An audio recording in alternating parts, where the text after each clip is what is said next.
Let's do a wrap up.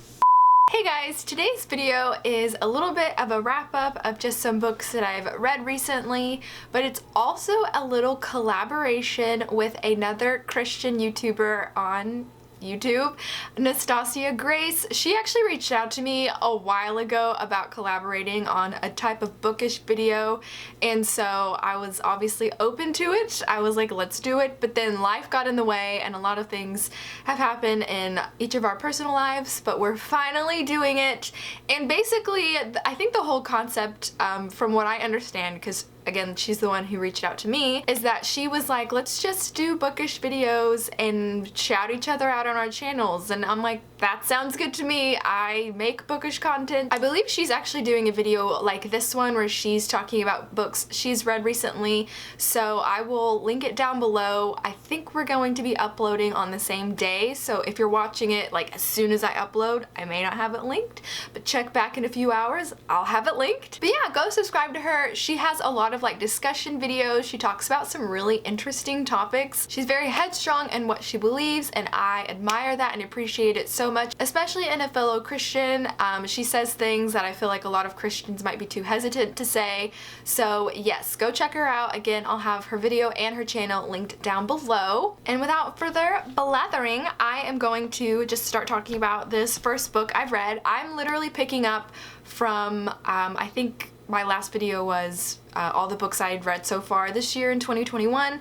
I think the last book I talked about in that video was Beach Read. So the very next book I picked up was The Maidens by Alex Michaelides. This is, I'm sure you know, because this has been everywhere. It's an adult psychological suspense, mystery, thriller, all of the above.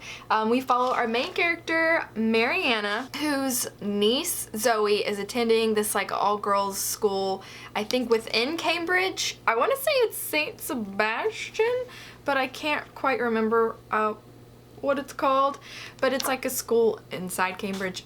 Anyway, there's like a secret society that one of the male professors, Edward Fosca, like runs or like is in charge of, and they're called the Maidens. And so at the beginning of the book, one of the members of the Maidens, one of the young girls, I think her name was Tara, she is found brutally murdered on the campus of Cambridge, and Zoe was friends with her. So Zoe reaches out to her aunt, our main character, Mariana, because Mariana used to go to college at the same college where this happens, and so she just wants her aunt there to, like, I guess comfort her because her parents have died. I feel like I'm about to just start reading the book to you. So yeah, there's murder, secret society, it's set on a college campus, specifically Cambridge. So I feel like it has all of the dark academia vibes you could want. So personally, I gave this book 4 out of 5 stars. I thought the writing, just like in The Silent Patient, which if you don't know, is this author's first book, and it's also a psychological thriller mystery suspense novel. I just always have to feel like I cover my bases there.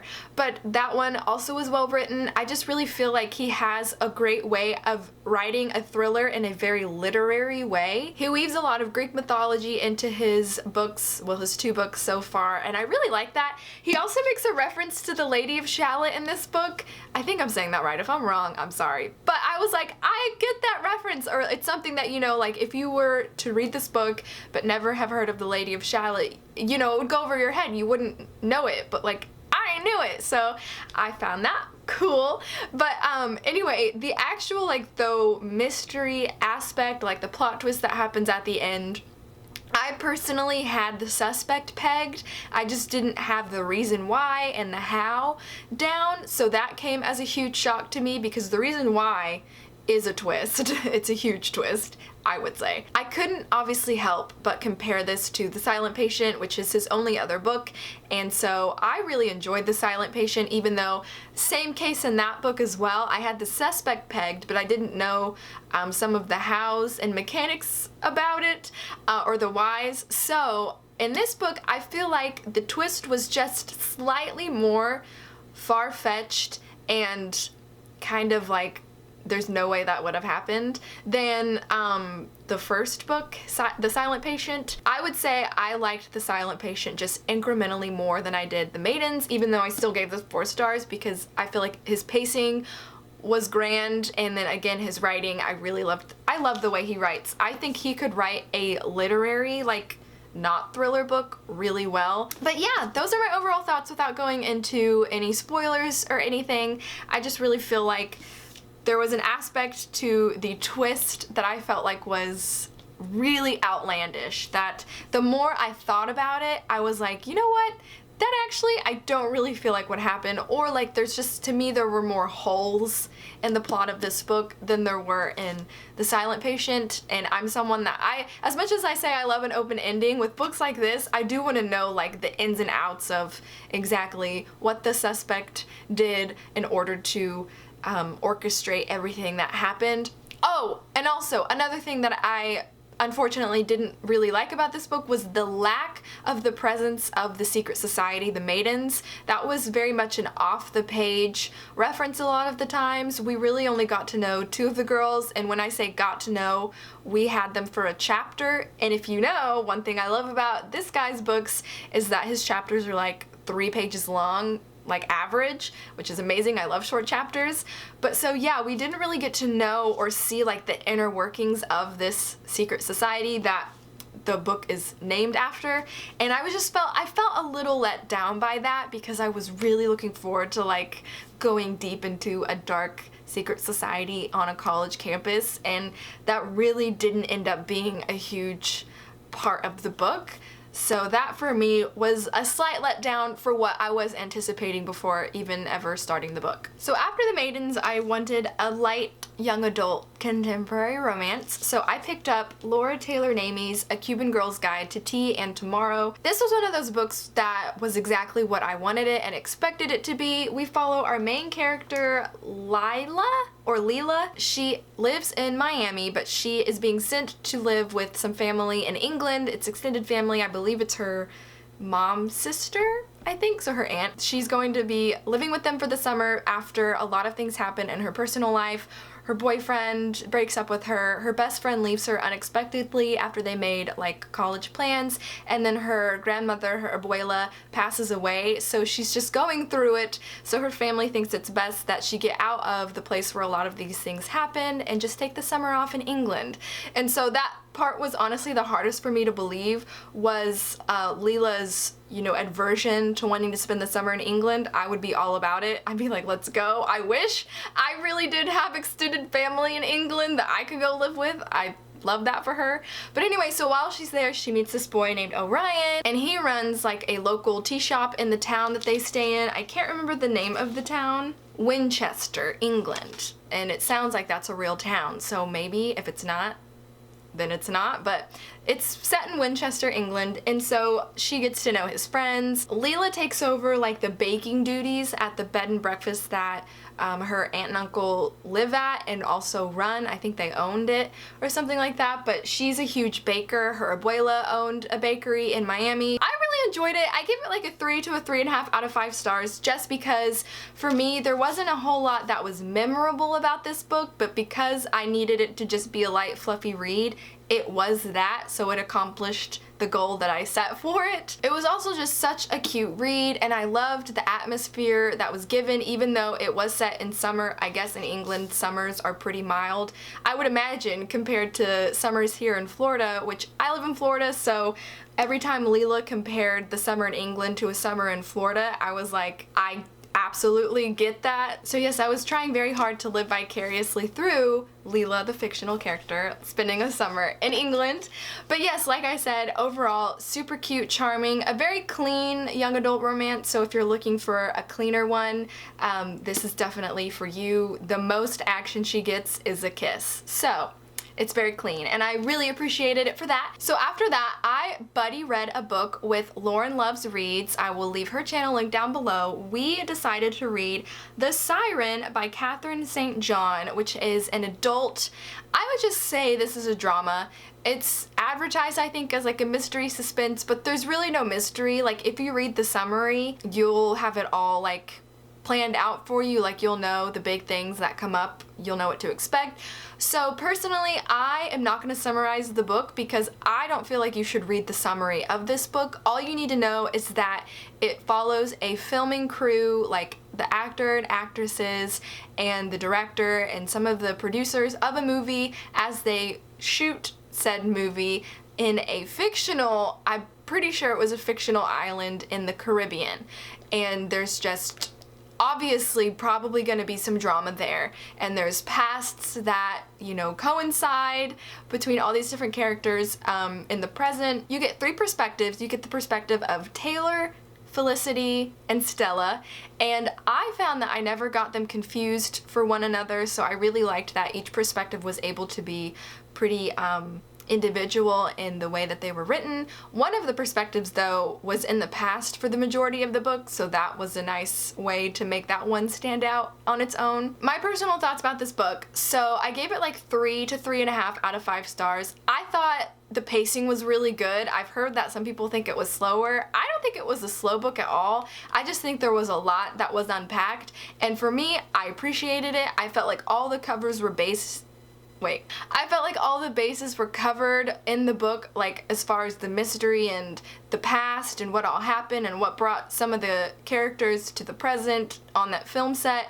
So I really liked that aspect of the book. I like going into details, especially with mystery and thrillers. I don't know why, but I do. So she does in this book. That's why it's a little bit longer. I think this one is just over 400 pages. But like I was just saying, I read the summary because of course I did. I would advise you, again, not to. I just feel like the summary gives away the entire plot of the book, and so if you can, if you're one of those people that usually goes into books without reading the summary, then this is a perfect one for you. I just think that, like, knowing some of the things that happen in the book, like, I don't even want to say them, but they're on the dust jacket. But there's just some things that are said on the dust jacket that I feel like if they weren't, it would have upped the ante all the more, like for the reader, like for me, I feel like. But because they were said on the dust jacket, I was expecting them to happen, and so when it happened, it didn't carry as much weight as I feel like it was trying to within the book, if that makes any sense. If you read the summary, it won't be a mystery, but if you don't read the summary, then it will be. That's about as clear as I can make that. After the Siren, I wanted to read something I knew would be a quick read, so I read Lauren Graham's Talking as Fast as I Can. This is her memoir, kind of talking about her coming up in, I guess, show business, or her career basically, but she talks about the show she was in high school and college and the summers during college. There is a specific story where she talks about singing Slap That Bass, but instead of pronouncing it bass, she pronounced it bass. That literally had me cackling, like I was laughing so hard during her recount of that. She also obviously talks about Gilmore Girls a lot. She talks about rewatching it, apparently for the first time. I don't know why. I feel like if I were her, or like Alexis Bledel, I would have watched every episode that aired as it aired just to make sure that I don't look like such a doofus. But she said that she's never watched herself, so she went through, rewatched it, talked about some key episodes, which made me want to go through and watch the episodes she talked about, and I in fact did. But she's so funny. She's hilarious. The way she writes and recounts stories is exactly the way I feel like Lorelai would write if Lorelai Gilmore wrote a memoir. And she also, at the very last chapter, talks about filming A Year in the Life. So I am glad that I waited until I finished A Year in the Life to read this one, because it had all the more sentimentality for me. And so I would recommend it if you are a Gilmore Girls fan. It's a really fast read, and I really appreciated her humor. I also appreciated a lot of her thoughts. She talks about not wanting to ever do nudity for a role, which I 100% respect. I really liked reading that from someone who is so ingrained seemingly in like Hollywood, you know, doing a lot of movies and shows like she does. Reading that to me was really refreshing. I would not have expected that, but I liked that part of the book. And she also has some good things to say about like always being on your phone. Why is it so important to us? Isn't it sad that a little screen this size has taken over our world, basically? And this was written, I think, in like 2015, 2016, so gosh, if she had to comment on it today, I wonder what her thoughts would be. But so yeah, I would obviously recommend it. I gave it 4 out of 5 stars. And the last book I have here to talk about is Louis Giglio's Not Forsaken. It is all about finding freedom as sons and daughters of a perfect father. This was the August and September book. No, July and August, I'm sorry. Morning Revival book pick for my Morning Revival Readers Club. This was a 5 out of 5 star read for me. I, at first, didn't know how I was going to feel about it because it seemed like it was just going to be a lot of little story snippets from his personal life, but it actually ended up being so full of truth and very scripture based, obviously, because it's all about viewing God as a father. He talks about how in the prayer that Jesus instructs his disciples to pray in Matthew 6, that he starts with our Father, and just how beautiful it was to his disciples to hear that Jesus wasn't saying my Father and basically like, you're not involved in this. It was an open invitation to join the family of God by saying our and then saying Father. Like, those two words are foundational, I think, to viewing God as a child of his, and I also think it's transformational to how you view yourself, knowing that you are a child, an adopted child, once you enter the family of God, once you accept Jesus as Lord and Savior. Like, you're God's child. You're not just like a servant of his. You're not some distant little ant running around trying to gain his approval. You are his beloved son or daughter, which is amazing. And so obviously he goes off on that in this book.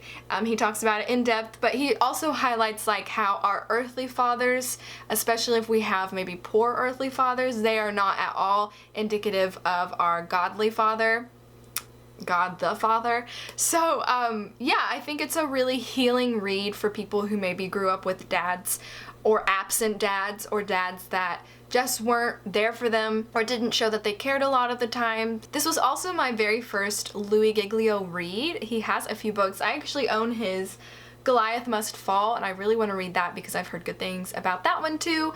But I really liked just how gentle he was with his delivery. I feel like he had a good balance of that truth and grace, and the last chapter alone of this book I think warrants 5 stars. So yeah, I don't know if I already said it, but I did give it 5 stars and would 100% recommend. I loved this book and I want to give it to my brother. So yeah, Jordan, if you're watching this, you'll be getting this probably for Christmas. No, I'm just kidding, I'll give it to you. But anyway, those are the books that I've read recently. So this is kind of like an August / the first week of September wrap up. Thank you guys so much for watching. Please let me know if you've read any of these books or just what you've read recently that you really like. Also, don't forget to go check out NASTASIA'S channel and go watch and like her new video, and I will see you guys very soon in my next video. Bye!